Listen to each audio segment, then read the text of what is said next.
আসসালামু আলাইকুম, আমি doctor Mohammad Iftekhar Alam, orthopaedic and trauma surgeon. পেশেন্টের একটা খুব কমন কোশ্চেন থাকে যে ব্যথাতে বা ব্যথা হলে কখন আমরা ফিজিওথেরাপি নিব আর কখন নিব না, এবং এটা খুব কমন একটা ট্রেন্ডে পরিণত হয়েছে যে কোনো ধরনের ব্যথায় নাকি ফিজিওথেরাপি দিয়ে সেরে যায়। আপনাকে প্রথমে যেটা বুঝতে হবে যে ব্যথার কারণ কি, রুট কজ কি, কী জন্য আপনার ব্যথাটা হচ্ছে।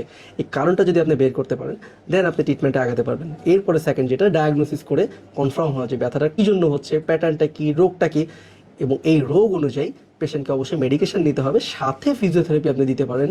আমরা যে ক্ষেত্রে অনেক সময় বলি যে ফিজিওথেরাপির বদলে ঘরোয়া কিছু সাধারণ ব্যায়াম আছে, সেই ব্যায়ামগুলি আপনি করতে পারেন। এটা অবশ্যই হচ্ছে ট্রিটমেন্টের একটা পার্ট, কিন্তু ফিজিওথেরাপি কখনোই ফুললি ট্রিটমেন্ট হতে পারে না। আমাদের কমন প্র্যাকটিসে যেই ব্যথা 7 দিনের কম, তীব্র ব্যথা, সেই ব্যথাতে আমরা কখনোই হচ্ছে কি ফিজিওথেরাপি সাজেস্ট করি না।